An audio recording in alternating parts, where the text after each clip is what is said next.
Namaste, Hamisha Kushravatiya. I am JVN Dr. Minakshi, Assistant Professor in Department of Shalakya Tantra, Faculty of Ayurvedic Science, Jyoti Vidyapeeth Women's University. In today's session, we will discuss the rest part of the topic pterygium. In the previous session, we discussed what is pterygium. It is a wing-shaped fold of conjunctiva encroaching upon the cornea from either side within the interpalpebral fissure. Then we discussed the etiology, pathology, clinical features, parts of pterygium, types of pterygium, its symptoms, the complications, the differential diagnosis, and the differences between the pterygium and pseudopterygium. Today we will discuss the treatment of the pterygium. So, what is the treatment of pterygium? The surgical excision is the only satisfactory treatment which may be indicated for cosmetic reasons. We'll do the surgery because for the cosmetic reason. Second, continued progression threatening to encroach onto the pupillary area. Once the pterygium has encroached the pupillary area, wait till it crosses on the other side. So, in case of the progressive pterygium, the fold of the conjunctiva will go on to the pupillary area, and when it reaches the pupillary area, there will be visual disturbances, and when this pterygium will cross the on the other side, then we will do the surgery. Third point is diplopia due to interference in ocular movements. Due to the limited ocular movement, there will be double vision. So we have to do the surgical excision of the pterygium. Then recurrence. Recurrence of the pterygium after surgical excision is a main problem. Means we will excise out the pterygium, but again after few years the pterygium will develop. So recurrence chances are 30 to 50%. However, it can be reduced by any of the following measures. There are many surgeries or many procedures so we can avoid the recurrence of the pterygium. First is the transplantation of the pterygium in the lower fornix.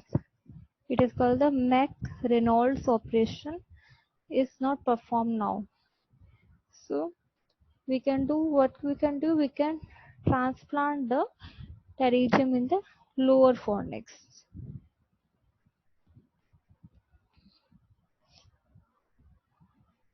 It is called the Mac-Reynolds operation.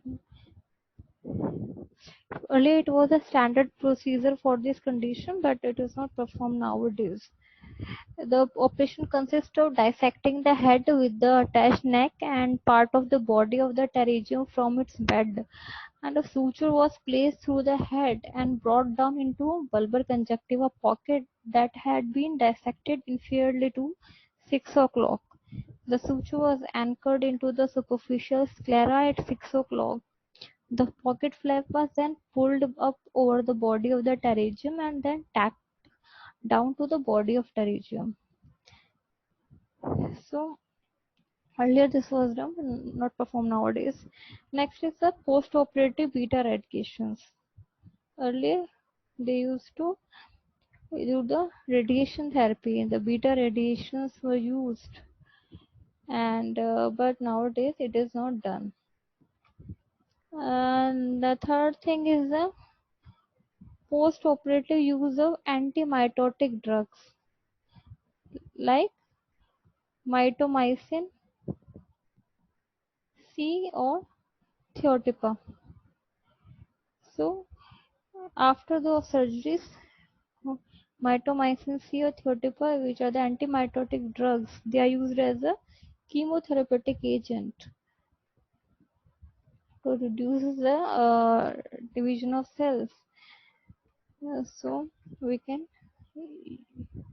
usually this drug is used in the cancer therapy. Earlier it was used but not used now. Then for the surgical excision with bare sclera, we can excise the conjunctiva with the bare sclera. Fifth is the surgical excision with free conjunctival graft taken from the same eye or other eye is presently the preferred technique. Nowadays, surgical excision of pterygium is done with the free conjunctival graft, which is taken from the eye. And next is the recurrent recalcitrant pterygium. Surgical excision should be coupled with lamellar keratectomy and lamellar keratoplasty.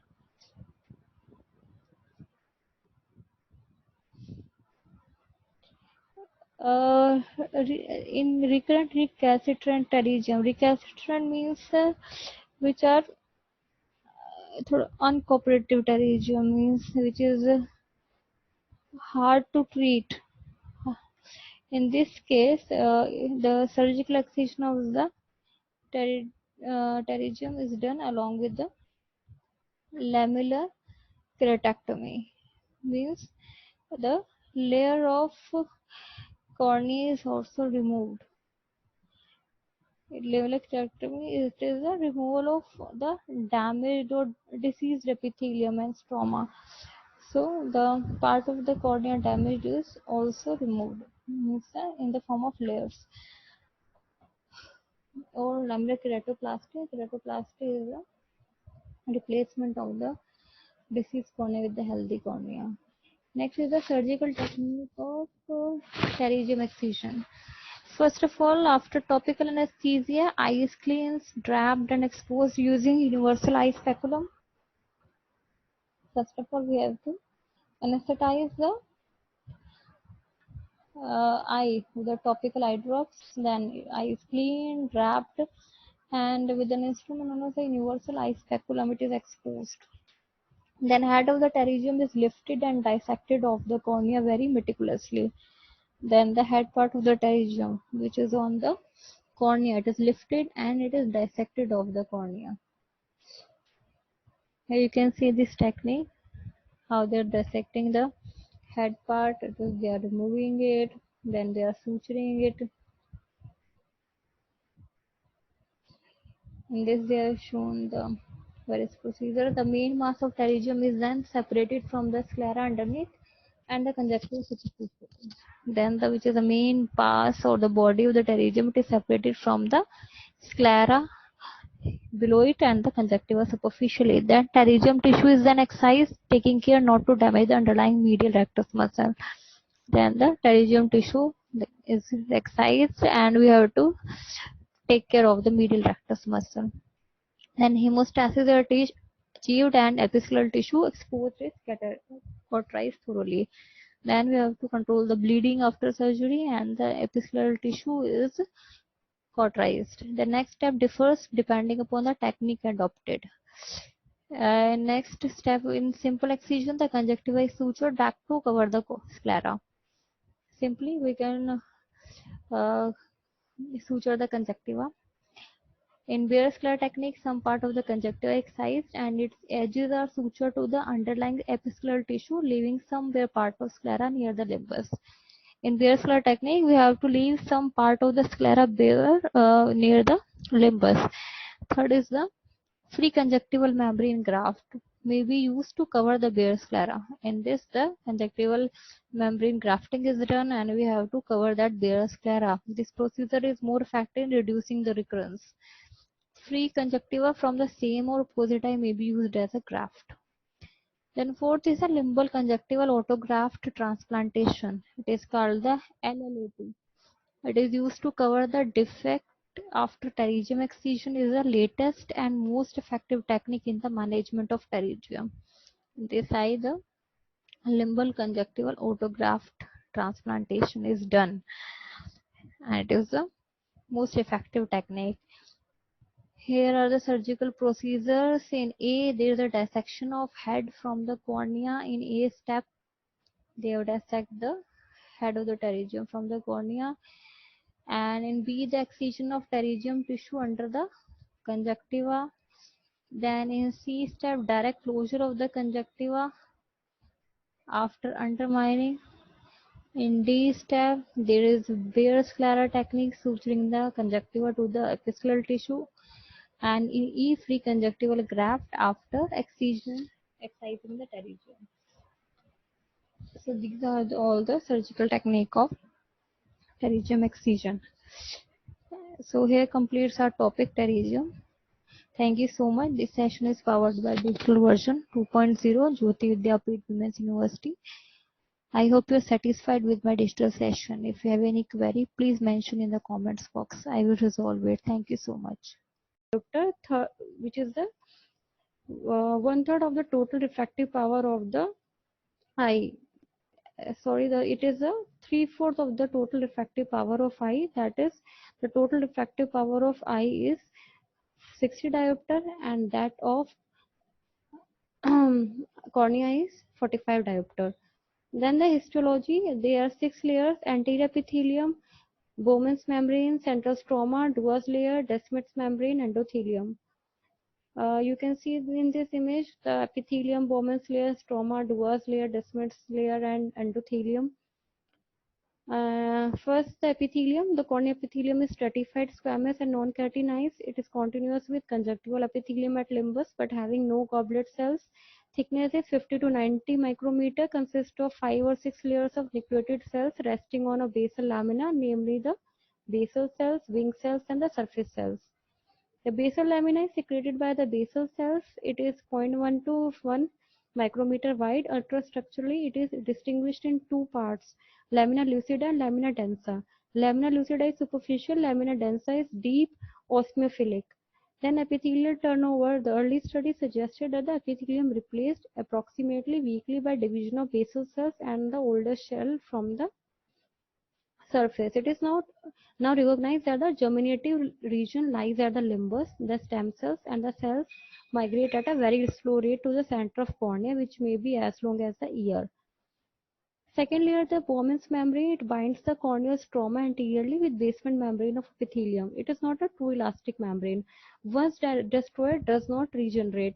Shows considerable resistance to infection and injury. Third layer is the stroma, which is 0.5 mm thick. The stroma or substantia propria occupies about 90% of the total corneal thickness, composed of corneal collagen fibrils, keratocytes, and extracellular ground substances. The lamellae are arranged in many layers, 200 to 250, and are parallel to each other. The anterior 1/3 stroma has a lamella are thin, and in the posterior 2/3 of the stroma, the lamellae are larger. Next layer is the Dua's layer, which was discovered by Dr. Harminder Singh Dua at the University of Nottingham in 2013. It is the fourth layer, which is 15 microns thick. It is a strong layer and impervious to air. Fifth layer is the Descemet's membrane. It is a strong homogeneous layer. It is a basement membrane of endothelium made up of the collagen and glycoproteins. It is elastic. It can regenerate.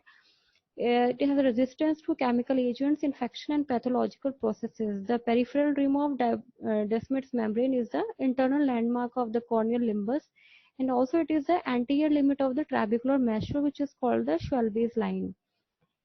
Then the last layer is the endothelium. Corneal endothelium is a simple squamous epithelium. Endothelial cells are hexagonal, which forms a continuous mosaic pattern, best seen in specular microscopy. Cell density at birth is 6,000 cells per micrometer square, and in young adults 2,500 to 3,000 cells per square millimeter. The endothelial cells cannot divide or replicate. With aging, the cell density of the endothelium decreases, which is compensated by an increase in the cell size or shape. As these endothelial cells are involved in corneal hydration, they help in maintenance of corneal transparency. The blood supply of cornea. The cornea is a avascular structure. Small loops derived from the anterior ciliary vessels invade its periphery for about 1 mm. Actually, these loops are not in cornea, but in the subconjunctival tissue which overlaps the cornea. Then the nerve supply of the cornea. Cornea is supplied by the anterior ciliary nerves, which are branches of the ophthalmic division of fifth cranial nerve. After going about 2 mm in cornea, the nerve loses their myelin sheath and divide dichotomously and forms three plexus: stromal plexus, subepithelial plexus, and the intraepithelial plexus. Then the applied physiology of cornea. Primary physiological functions of the cornea are to act as a major refractive medium and to protect the intraocular contents. Then the last point is corneal transparency. It is a result of peculiar arrangement of corneal lamellae, peculiar refractive index of corneal lamellae, vascularity of the cornea, relative state of dehydration, Swelling pressure or trauma counters the imbibition effect of IOP and corneal crystallines, water-soluble proteins of the keratocytes. Thank you so much. This session is powered by Digital Version 2.0, Jyoti Vidyapeeth Women's University. I hope you are satisfied with my digital session. If you have any query, please write in the comment box. I will resolve it. Thank